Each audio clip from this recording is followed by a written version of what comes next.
अस्सलाम वालेकुम all of you. उम्मीद करता हूँ सब खैरियत से होंगे। आज जो हमारे 9th क्लास बायो का चैप्टर नंबर 1 है, उसका टॉपिक है सेलुलर ऑर्गेनाइजेशन। आज हम इस टॉपिक में सेलुलर ऑर्गेनाइजेशन पढ़ेंगे कि सेल किस तरह से ऑर्गेनाइज्ड होते हैं, तरतीब पाए होते हैं, सेल किस तरह से ऑर्गेनाइज्ड फॉर्म में होते हैं। तो बच्चों, जिस तरह के all the organisms are the made up of the cells, तमाम जानदार जो है वो क्या है, सेल से मिलकर बने होते हैं।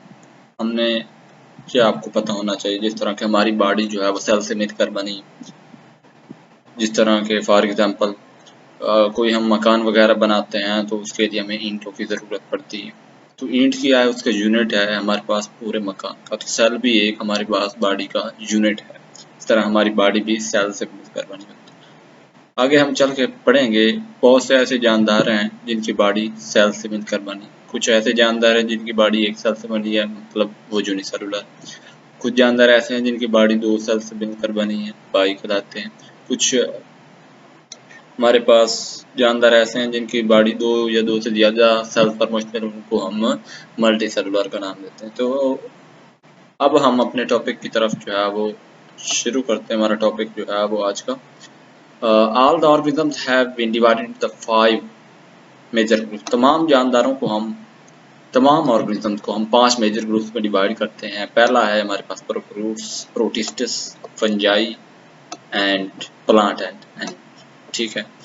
All the organisms are made up of cell, जैसे कि मैं आपको पहले बता चुका हूँ, तमाम जानदार सेल से मिलकर बने होते हैं। There are the basically two types of the cells. बुनियादी तौर पे सेल की 2 इकसाम है, वो आप सबको पता है, prokaryotic cells and eukaryotic cells. First group के जो ऑर्गेनिजम्स हैं उनको हम प्रोकैरियोटिक सेल्स में रखते हैं, और बाकी जितने भी ऑर्गेनिजम्स बच जाते हैं उनको हम यूकैरियोटिक सेल्स में या यूकैरियोटिक ग्रुप में रखते हैं। सेल जो है वो 3 तरह से बच्चों ऑर्गेनाइज होता है, 3 तरह से तरतीब पाता है। पहला है हमारे पास यूनिसेलुलर ऑर्गेनाइजेशन, फिर है कॉलोनियल ऑर्गेनाइजेशन, और लास्ट वन है मल्टीसेलुलर ऑर्गेनाइजेशन। हमने अब ये देखना है कि यूनिसेलुलर ऑर्गेनिजम्स कौन से होते हैं, कॉलोनियल ऑर्गेनिजम्स कौन से होते हैं, और हमारे पास मल्टीसेलुलर ऑर्गेनिजम्स कौन से होते हैं। तो कॉलोनियल यूनिसेलुलर ऑर्गेनिज्म वो जानदार होते हैं, the organism which is made up of only one cell is called as the unicellular organisms. उनको हम यूनिसेलुलर ऑर्गेनिज्म का नाम देते हैं। फॉर एग्जांपल, मिसाल के तौर पर amoeba, paramecium, euglena are the examples of the unicellular organisms.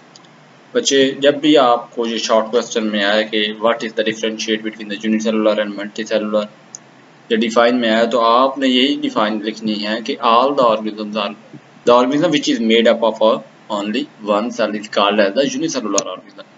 फिर आपने एग्जांपल में लिखना है, पॉइंट बना के, इस तरह से पॉइंट बनाना है। तो आप जो है वो इस तरह से पॉइंट बनाएंगे। फिर आप नाम लिखेंगे अमेबा, फिर आप लिखेंगे पैरामीशियम, फिर आप लिखेंगे यूग्लिना, फिर आप नीचे लिखेंगे लाइन पे all are the examples of the unicellular organisms.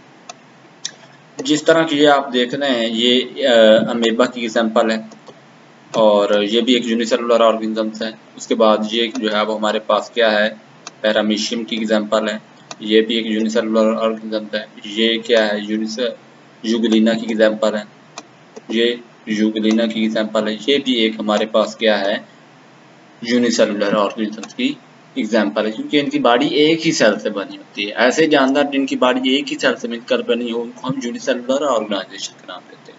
आगे नेक्स्ट है हमारे पास जो दूसरा है, वो है हमारे पास कॉलोनियल टाइप ऑफ ऑर्गेनाइजेशन।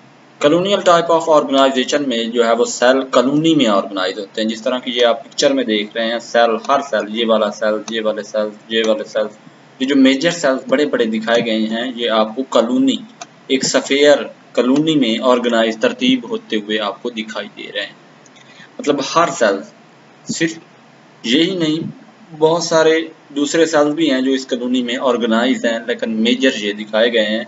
तो आप कहेंगे कि in the colonial type of the organisation many unicellular organisms live together, मतलब इस कॉलोनियल टाइप ऑफ ऑर्गेनाइजेशन में बहुत सारे यूनिसेलुलर ऑर्गेनिजम्स इकट्ठे रहते हैं कॉलोनी बना के, but do not have the division of labour in them, लेकिन इनमें कोई तकसीम कारी नहीं होती कि हर सेल ने अपना ही काम या अपना ही फंक्शन परफॉर्म करना है, ऐसा नहीं होता। Each unicellular organism in the colony live in its own life, मतलब इस colonial type of organization में हर unicellular organisms अपनी लाइफ अपने ही कॉलोनी में रहता है। मतलब इस colonial type of organization में हर जो unicellular organisms है वो अपनी ही कॉलोनी में रखता है and does not depend upon the other cells for its vital requirement, अपनी ज़रूरत के लिए दूसरे जो है वो सेल्स के ऊपर डिपेंड नहीं करता या अपनी खुराक के लिए दूसरे सेल्स पे डिपेंड नहीं करता। तो इसकी बड़ी एग्जांपल जो कॉलोनियल टाइप ऑफ ऑर्गेनाइजेशन की है वो है वॉलवॉक्स।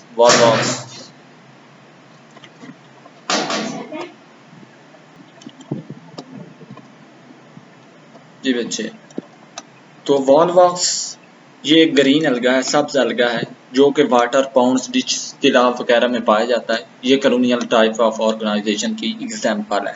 तो आपसे कोई पूछे कॉलोनियल टाइप ऑफ ऑर्गेनाइजेशन क्या है, तो जो यूनिसेलुलर ऑर्गेनिजम्स होते हैं वो कॉलोनी में ऑर्गेनाइज होते हैं, इकट्ठे रहते हैं, इनमें डिवीजन ऑफ लेबर नहीं हुई होती और हर यूनिसेलुलर ऑर्गेनिज्म जो है वो अपनी ही कॉलोनी में रहता है और इन अपनी रिक्वायरमेंट के लिए दूसरे सेल्स के ऊपर डिपेंड नहीं करता। वॉलवॉक्स इसकी एग्जांपल है जो कि वाटर में पाया जाता है, कॉलोनियल ऑर्गेनाइजेशन शो करता है।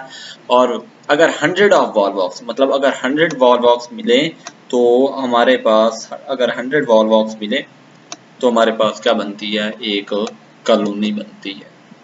तो ये आप कॉलोनी देख रहे हैं। आगे है हमारे पास multi cellular organisation. Multi cellular organisation का आपको पता होना चाहिए बच्चे कि the organism which is made up of many cells या multi cells, more than 2 cells are called as the multi cellular organisation. इसमें हमारे पास फ्रॉग और जो मस्टर्ड प्लांट है वो एग्जांपल्स हैं हमारे पास मल्टी सेलुलर ऑर्गेनाइजेशन की। वो हम देखते हैं। इसमें ये जो मस्टर्ड प्लांट, ये वाला मस्टर्ड प्लांट जो है ये भी हमारे पास किस चीज़ की एग्जांपल है, हमारे पास मल्टी सेलुलर ऑर्गेनाइजेशन की एग्जांपल है। उसके बाद हमारे पास ये जो फ्रॉग है, ये फ्रॉग भी हमारे पास मल्टी सेलुलर ऑर्गेनाइजेशन की एग्जांपल है। ठीक है, तो अब हम डिस्कस करते हैं अपना अगला topic, mustard plant. Mustard plant क्या है? मस्टर्ड प्लांट को हम सरसों का पौधा भी कहते हैं। मस्टर्ड प्लांट को हम क्या करते हैं? सरसों का पौधा भी कहते हैं। इसका साइंटिफिक नेम जो पूछ लिया जाता है वो ब्रासिका कैम्पेस्ट्रियस है। What is the scientific name of the mustard plant? तो आप कहेंगे Brassica campestris. Is sown in the winter, ये सर्दियों में बोया जाता है, एक plant. And it produce seeds at the end of the winter, ये सर्दियों के आखिर तक अपने बीज प्रोड्यूस कर लेता है। Plant body is used as the vegetable, plant body को हम जो है वो खुराक के तौर पर इस्तेमाल करते हैं, जिस तरह के साग हो गया। And it seeds are used for the extracting oil, मतलब इसके बीजों से हम तेल हासिल करते हैं। दो यूजेस हो गए। फिर आपने कहना है कि मस्टर्ड प्लांट के बॉडी ऑर्गन को हम 2 ग्रुप्स में डिवाइड करते हैं, वो कौन कौन से हैं? तो आपने कहना है कि फर्स्ट वन जो पहला है वो वेजिटेटिव ऑर्गन में डिवाइड करते हैं और दूसरा जो है वो हमारे पास रिप्रोडक्टिव ऑर्गन में डिवाइड करते हैं। अब वेजिटेटिव ऑर्गन कौन से हैं होते हैं और रिप्रोडक्टिव ऑर्गन कौन से होते हैं ये हम देख लेते हैं। जो कि मस्टर्ड प्लांट है, मस्टर्ड प्लांट के जो है इसकी जो ये रूट्स हैं, मतलब रूट हो गई, फिर ये इसकी स्टेम हो गई, ये वाली शाख जिसको कहते हैं, ये वाली शाख, इसको स्टेम का नाम देते हैं। इसकी रूट, स्टेम, मस्टर्ड प्लांट की रूट, स्टेम और फिर इसकी ब्रांचेस, ये वाली ब्रांचेस, ये वाली ब्रांचेस और ये वाली ब्रांचेस, और इनके जो लीफ हैं, ये वाले लीव्स हैं, ये क्या है? Root, stem, branches and leaves are the vegetative organs है। ये प्लांट के क्या है? वेजिटेटिव ऑर्गन्स है। They do not take part in the sexual reproduction, ये सेक्स और रिप्रोडक्शन में हिस्सा नहीं लेते। उसके बाद जो फ्लावर्स हैं, बाकी ये जो फूल रह जाते हैं मस्टर्ड प्लांट के, ये हमारे पास क्या है? Reproductive organ of the plant है। They take part in the sexual reproduction में हिस्सा लेते हैं और इससे क्या प्रोड्यूस करते हैं? फ्रूट प्रोड्यूस करते हैं, फल, और सीड प्रोड्यूस करते हैं, बीज। तो ये आपको मस्टर्ड प्लांट दिखाई देगा। अभी हमने ये पढ़ा है कि मस्टर्ड प्लांट क्या है। मस्टर्ड प्लांट का साइंटिफिक नेम ब्रासिका कैम्पेस्ट्रियस है। इसका साइंटिफिक नेम क्या है? ब्रासिका कैम्पेस्ट्रियस है।